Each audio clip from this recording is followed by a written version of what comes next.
M&J Video Games and Collectibles. Sport and non-sport cards, wrestling items, autographed items. We buy, sell, and trade. M&J Video Games and Collectibles, located at 1049 Queen Street, Southington, Connecticut. Call us at 1-860-479-9223 or 860-93-GAMES. M&J Video Games and Collectibles. I'm riding with JYD, and we get to the building, and I hope this person don't mind me telling the story because it got a real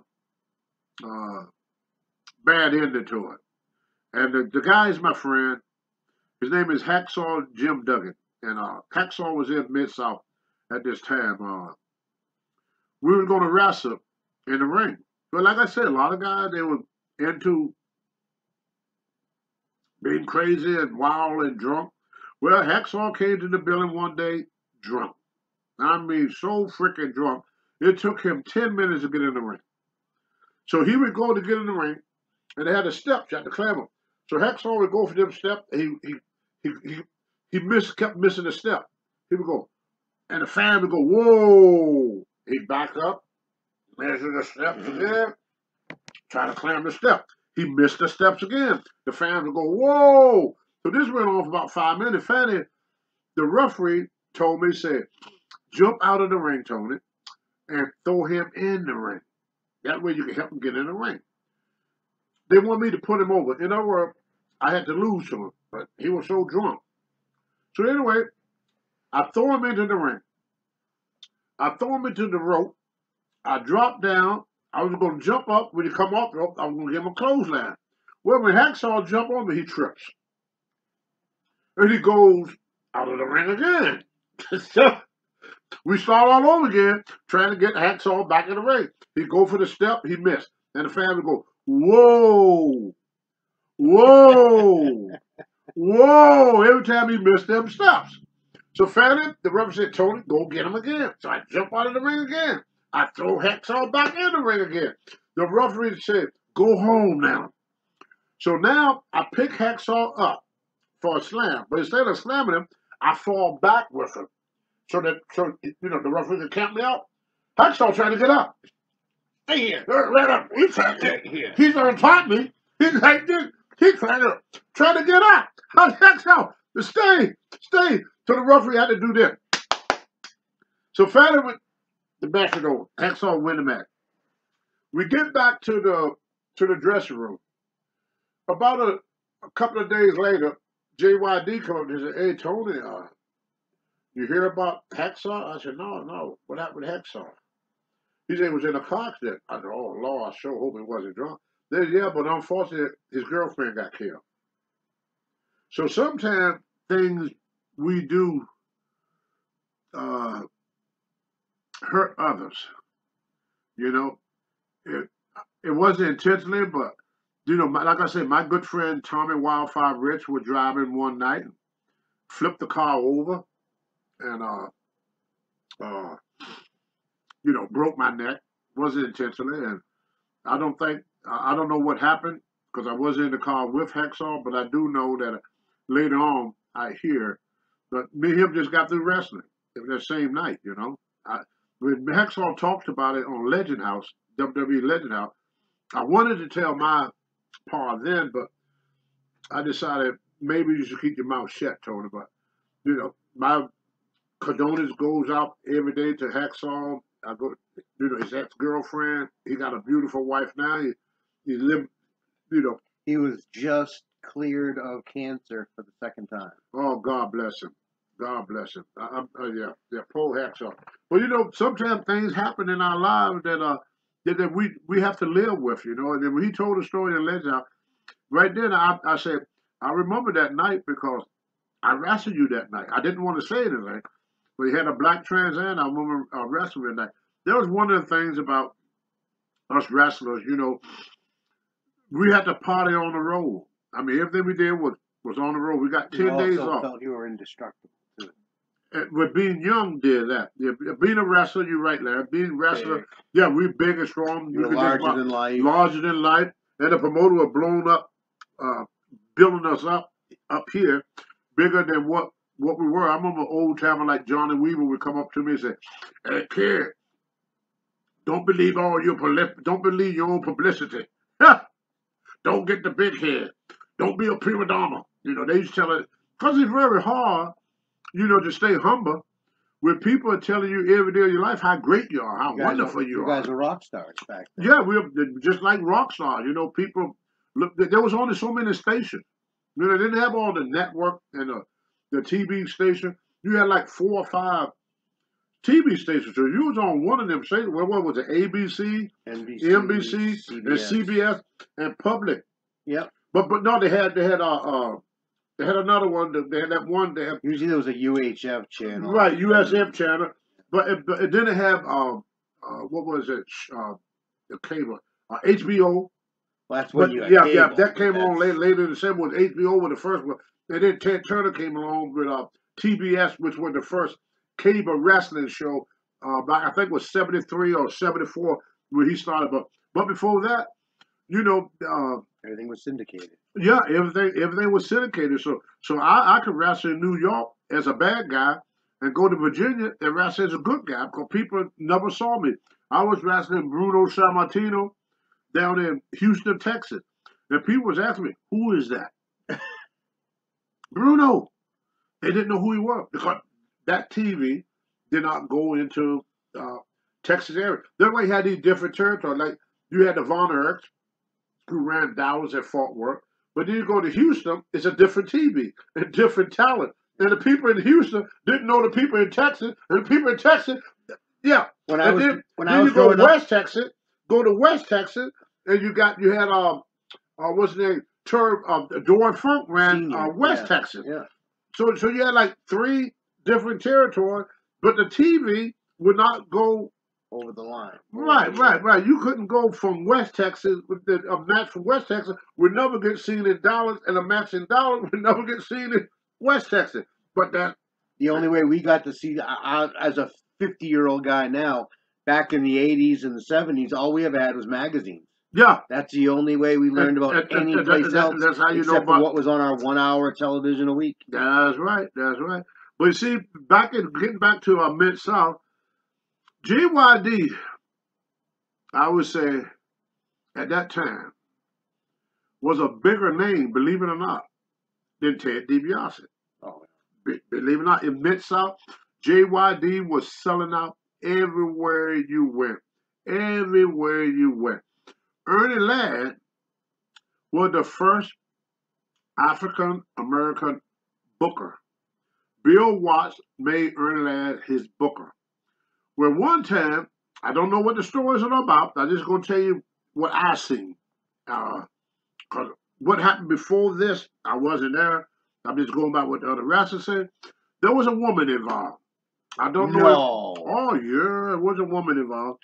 And between Matt Bourne and Hacksaw, I think, I could be wrong, I think Matt Bourne dated her first. And then Hacksaw started dating her, or vice versa, whatever the story is. You meet Hacksaw, he probably could tell you the story. Matt Bourne is no longer here to tell his half of it. But anyway, we was in the back, and they got into a fight. There was a lot of fights in Mid-South. A lot of fights in Mid-South dressing room. If me and Larry had a problem in Mid-South days, Bill Watts said, okay, you guys fight it out. But after you finish fighting, I don't want to hear no more about it. Finish it right now.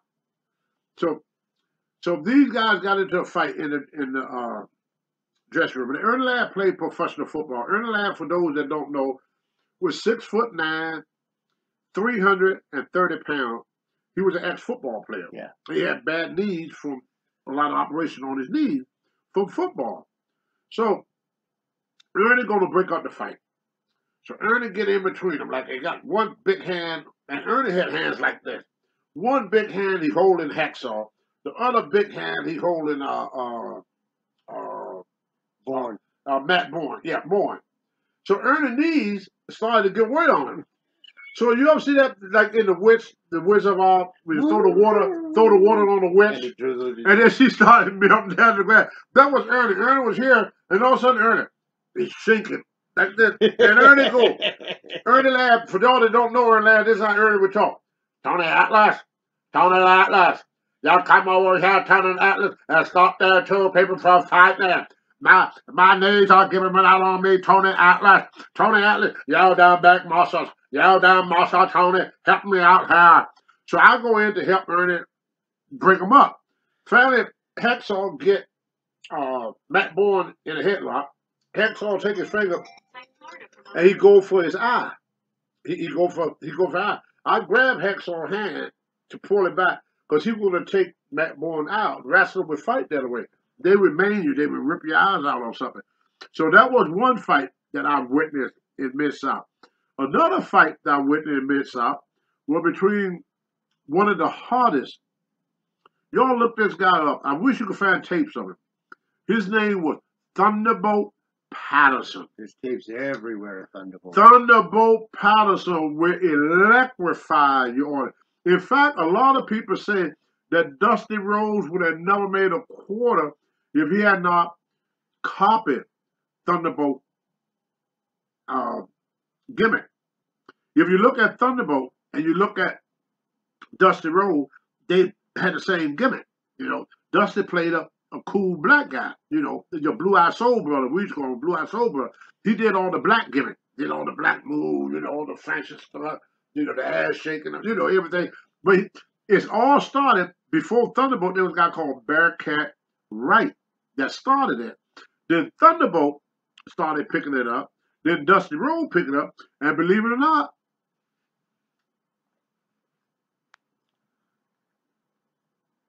Tony Atlas picked it up. So we all imitated Thunderbolt because he had certain moves and certain things he did in the way that really electrified the audience. Well, anyway, we're wrestling, and we're on an airplane, and Thunderbolt going to wrestle a guy called Tank Patton. Now, Thunderbolt was probably about 6'1", 6'2", about 250, 260 pounds at the time. But at this time, Thunderbolt had lost some weight, so he was down to probably about 235, 240, because he was 260, but he lost about 20 pounds because he just, you know, he said he moved on it at a lighter weight. Tank Patton was every bit of 350 pounds. Every bit of 6'4", 350. Tank Patton was the name. Huge, big guy. So he's in the ring wrestling Thunderbolt. Well, Thunderbolt didn't put over none of his stuff. Thunderbolt just did his thing. He just did his thing to him. So Tank Patton come back and said, Thunderbolt, you fucking nigger, you didn't sell shit for me. You didn't sell nothing for me. You fucking nigger, you. Thunderbolt said, I'm not going to be no more of them niggers now. Now, Thunderbolt had already came back to the dressing room. He was completely buck naked with flip-flops on and a towel wrapped around him when they got in a fight. Well, Thunderbolt, what a lot of people don't know, used to box. So every time he hit Tank,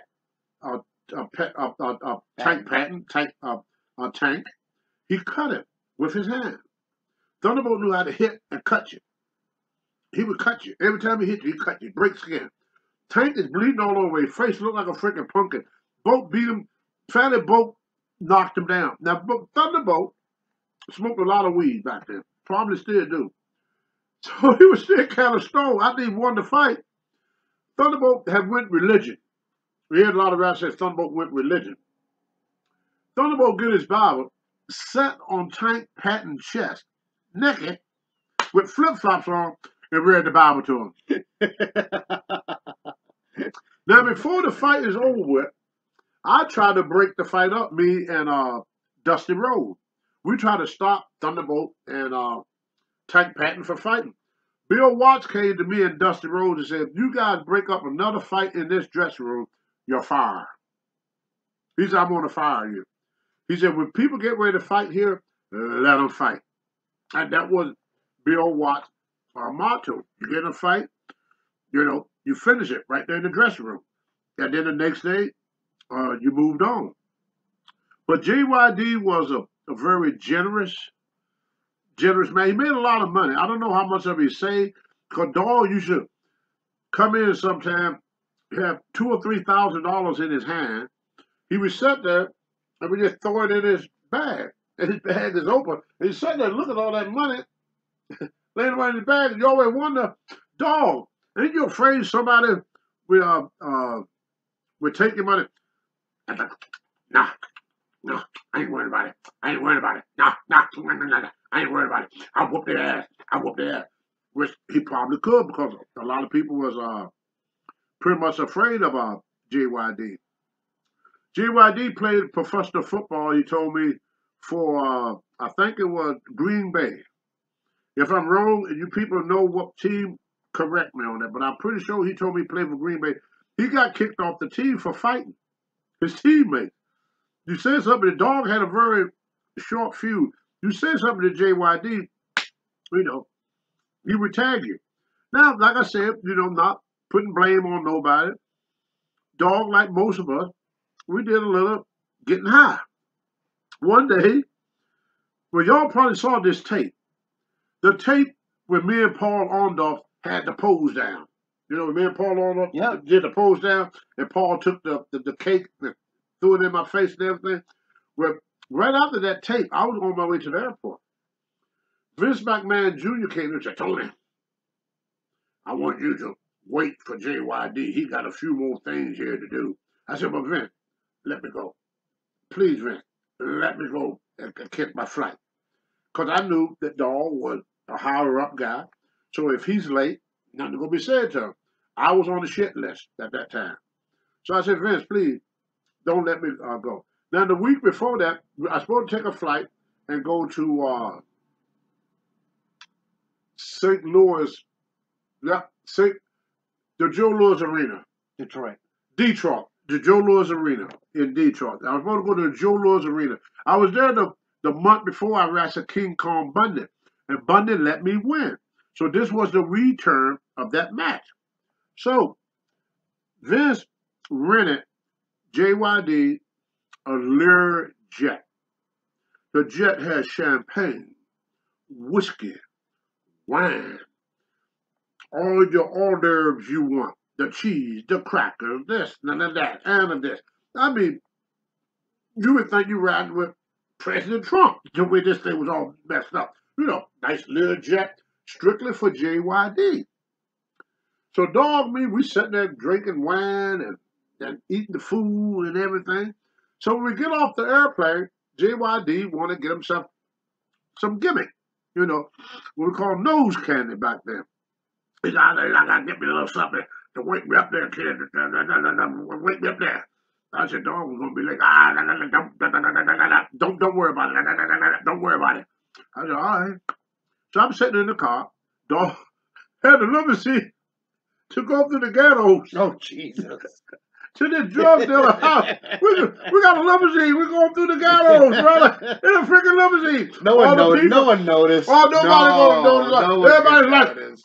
Everybody's like, people say, who in the hell is that coming through the ghettos? You know, coming through the project in a limousine. You know, the car was so long, couldn't turn half of the corners. So anyway, we finally get to the building.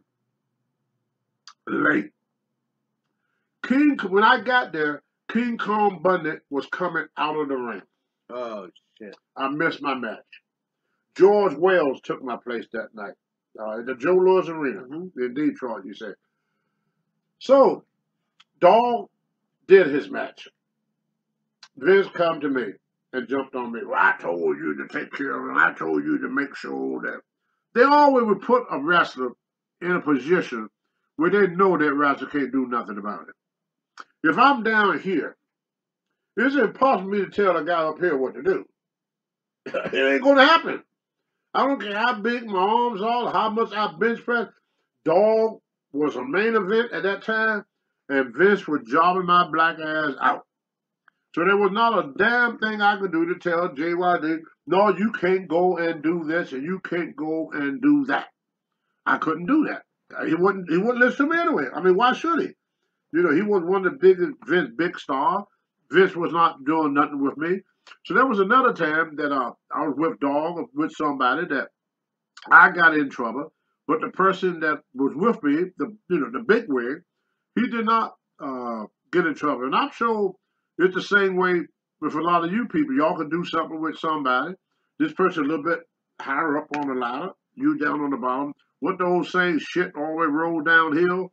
So it rolled down on me all the time with that. But I love dog. I have no regret. And if I should travel with him again, I'll probably do the same thing with him again. Because we have fun. At that time, we look at it as having fun. We didn't see no wrong in it. We got caught. We laughed it off. Went on the next day and screwed up again.